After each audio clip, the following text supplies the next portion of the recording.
Is going to be in conversation with Jordan.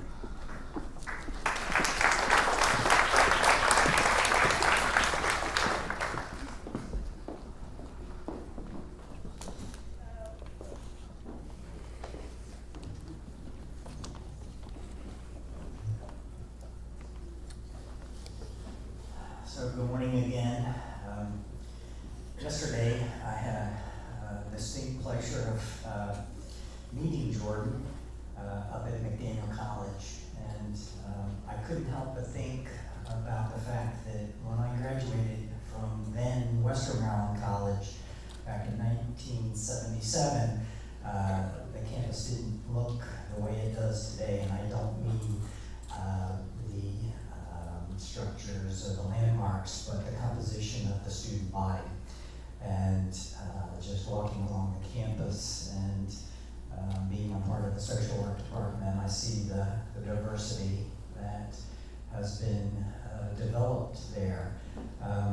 And to sit down with you yesterday, Jordan, at the library, and to meet you and to, in a brief period of time, learn from you, I couldn't wait for you to come and share your story here today. So Jordan is a sophomore at McDaniel. He's an academic scholar.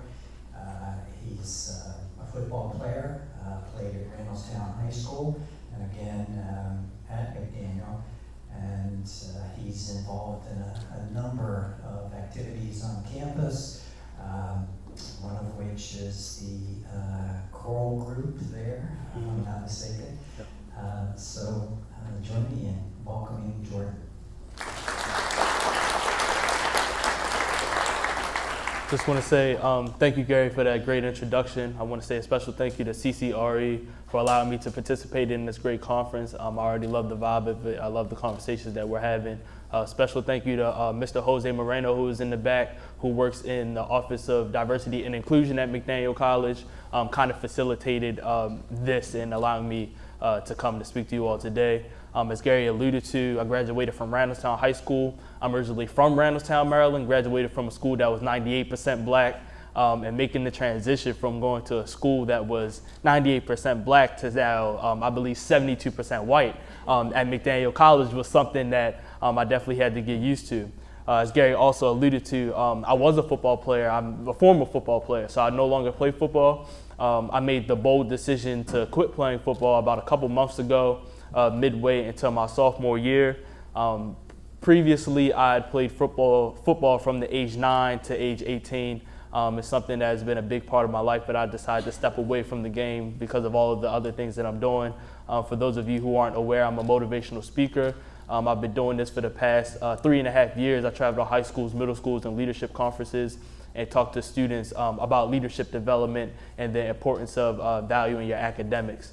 In high school, I went from having a 2.4 GPA in my junior year to earning straight A's in my senior year. Complete turnaround as a student, and that's what spurred some of the things that I do as a speaker. The drummer for McDaniel College, gospel choir, 3.7 GPA, have a part-time job. I'm a resident assistant in college, so I'm just doing a whole bunch of other things to kind of occupy that time. And in saying that I played football for that many years, for all of the years that I played, I always played on primarily black football teams. And especially when I played youth football in Baltimore City, I played a couple years at McDaniel College, as you alluded to, and every time that it would come time for the national anthem for those games, I had never really thought about the concept of kneeling. Even when it happened, the Colin Kaepernick situation happened, which happened in my senior year of high school. It's not a conversation that we really had, and surprisingly, in the 98% black school that I attended, that wasn't really a conversation that we had. And every time it was time before the game and the anthem was sung, I would just stand, like it wasn't something that I thought about. And even when I played for the year and a half at McDaniel College, it's not really something that I thought about either. So that's kind of the background about my story. But I did a lot of research on the Colin Kaepernick situation in itself, and I think that'd be something to kind of provide a little bit of backstory about. So. Yeah. So did you want to kind of continue from there in terms of how you did research? Sure, I didn't want to ramble for 10 minutes, so I wanted to give it back to you, then you give it back to me. You know what I'm saying? All right. So, But yeah. that's the segue, because I think it would be really good to hear what you have learned and researched, and I think there's things that we don't know. So please. Right, and as we saw in the video, it started when Kaepernick sat on the bench during the playing of the national anthem in August of 2016. And he talked with the mentor that we seen in the video, and he said publicly, he said, "I'm not doing this to be disrespectful to troops. I'm not doing this to be disrespectful to our men and women that fight for our country. I'm doing this because of the social issues and the racial issues that the minority take on in this country." So that's when he decided to kneel. He continued to do it throughout the season, and then going into the 2017 season, he became a free agent. So he decided to nullify his contract with the San Francisco 49ers the season after he kneeled, and he was waiting for an NFL team to pick him up, and nobody signed him. So he went unsigned that year. In 2016, that was his last year playing football. And the statistics say that Colin Kaepernick is one of the best statistical quarterbacks to ever play the game. And I read an amazing statistics. I think it said 22 quarterbacks exchanged teams in that 2017 season, but Colin Kaepernick wasn't one of them. You're talking about somebody who went to 2 NFC championships. Of course, he played against the Ravens in the Super Bowl in 2013, so he was definitely one of the best players in that free agency period, but no team decided to pick him up. So he filed this grievance against the NFL in late 2017, where he believed that the NFL owners, all 32 owners, colluded to kick him out of the league, so to speak, or they all kind of agreed that they weren't going to sign him. And he did this with another NFL player at the time by the name of Eric Reed, who was his teammate with the 49ers. And they filed this grievance, and they fought it for a year and a half. And really this conference is perfect timing for this issue, because a couple weeks ago, Kaepernick and Reed came to a settlement with the NFL where he was originally expected to earn between $60 and $80 million because of the fact that the NFL colluded to get him kicked out of the league. But in actuality, he only got $10 million for it, and he had to split that with Eric. So the $10 million that they got from that settlement didn't even belong to just Kaepernick.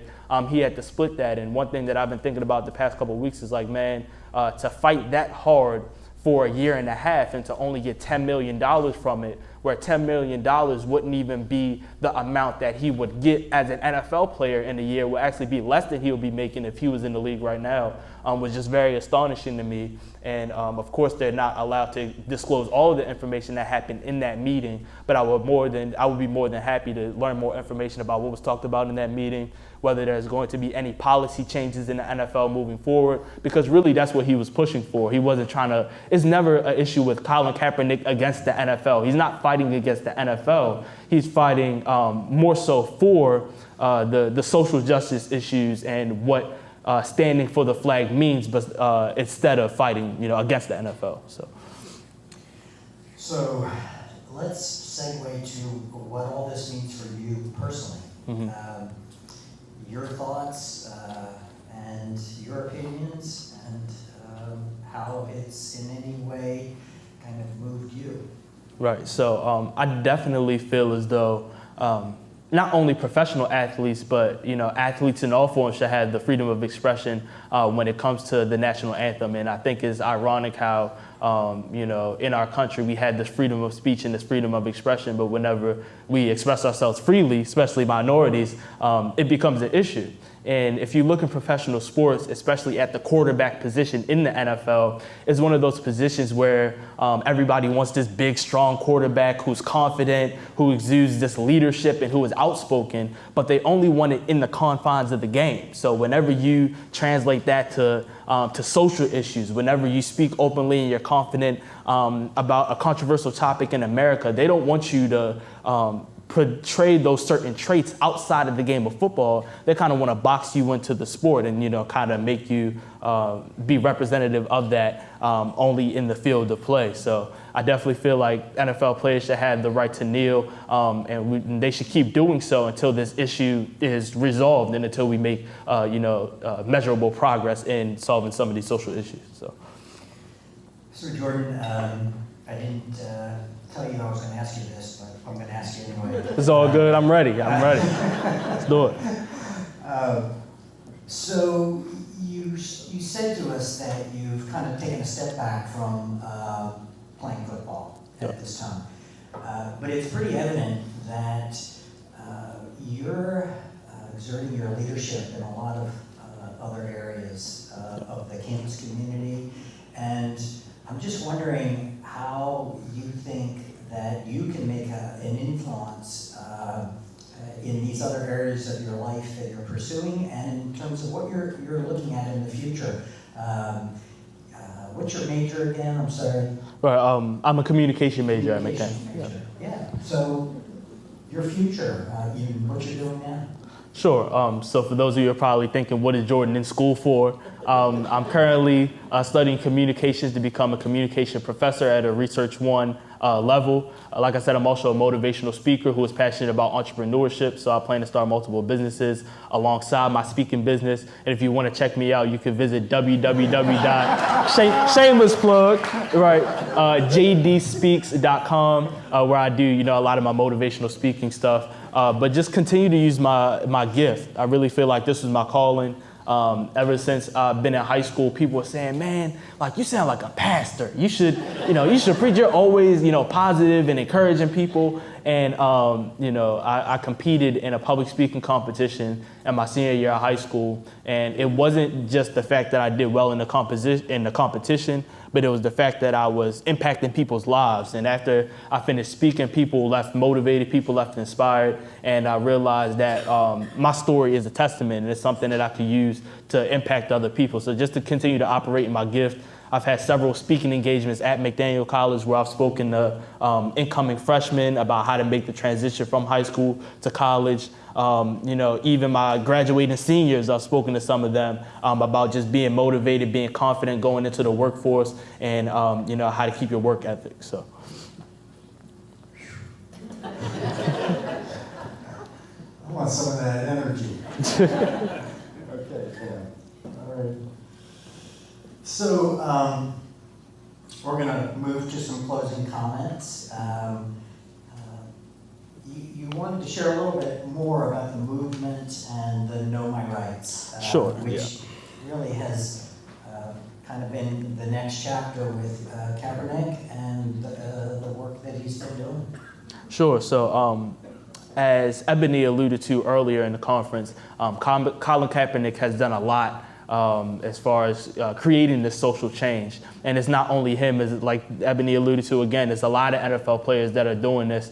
Maybe not publicly, we might not see it all the time in the news, but they are actually making efforts as far as social justice and racial equality. So Kaepernick has started a camp called the Know Your Rights camp. The last conference that he did for Know Your Rights was actually held in Baltimore in late March. So he's active in the community. The Know Your Rights camp is dedicated to teaching youth how to encounter the police. So whenever young minorities get pulled over or they have an interaction with the police, how to communicate the fact that they do know their rights and what they're required to do and not required to do is something that is very valuable. And he's, went alongside with other celebrities like Nick Cannon and Common in doing the Know Your Rights camp. He has also worked with organizations such as, I want to say, the Underground Youth Organization, and that is devoted towards nonviolent protests. And they're protesting, of course, for social justice and racial equality in this country. So he's a part of many different organizations, and he's continuing his work in the community. He's not just talking about it, but he's also walking by the same things that he talks about. So do we have a few minutes for questions? Sure, I think we can take one or two. Okay. Yeah, there's a couple in the back there. You could speak loudly. What social issues that you mentioned do you think need work? Can you repeat that? I'm sorry. What social issues need work? Need work. I would definitely say police reform is a big one. We heard all of the names that were listed at the beginning of this conference of minorities who have been, murdered at the hands of the police. I feel as though the training needs to be heightened. The awareness of this issue needs to be heightened in general. A lot more funding probably needs to go there as well to enhance this training. But just the fact that a police officer is able to assault a member of the minority community, or even go as far as to kill someone and get paid leave, or be able to put that badge on again, is something that we need to revisit. And I always give credit to not only the professional athletes, but just the people with that platform that are fighting for that. Meek Mill, for those of you that might know Meek Mill, he's a rapper from Philadelphia. He has been huge in that, and he's one of my favorite rappers in the game right now for what he's doing for police reform specifically. So that's something that I'm passionate about as well. So, yeah. What are your views about our current political leadership, and who do you think? Ooh, okay. Everybody got a question? And the second part is, who do you think can make this country what it used to be? Well, I'll answer the second one first. I think Biden is a strong candidate. There we go. I think Beto is a strong candidate as well. I don't want to give too much insight into my political views on who the president should be, but I think we just can tell by the way that Donald Trump has talked about minorities in this country, the way that he has openly just been disrespectful. Like, there's no doubt. You can't doubt that he's been disrespectful to minority communities in this country. So that's really just the little bit that I want to touch on that. But I'm very anticipating to see what happens in 2020 as far as who wins the presidency. So. And one more, Ethan. I'm really curious about how the history, how we got to where we are today and what's in the news is not new. Everybody should know. Connect the dots. So how strong are you encouraging your peers and all your motivational events to learn the history? Because I think when I encounter in talking with the more conservative members of my extended family is they don't know the history. They're just saying, would you stop complaining? I definitely agree with that point. And the beautiful thing is that we have these now. So we can learn so much just from this. We can do so much research. And I feel like a lot of older conservatives are against this, are against the cell phones, and they think that is only used for bad, and they don't go out of their way to learn the technology and learn the way that young people communicate and express themselves today. And it is definitely through technology, definitely through the use of social media. So I would definitely, encourage young people to use our cell phones for good. Use it to communicate effectively. If you feel passionate about something, don't just post it to be disrespectful, or post it to make a statement. Post it to start a conversation. And we need to connect the dots between the young people and maybe even the older conservatives through mediums of technology, because that's the way that we communicate ourselves the best. And, that's what's kind of taking over now. So I would definitely encourage people to be more tech savvy, or at least, privy to the way that young people communicate today. So. Great. Jordan, thank you very much. All right. Thank you, Gary.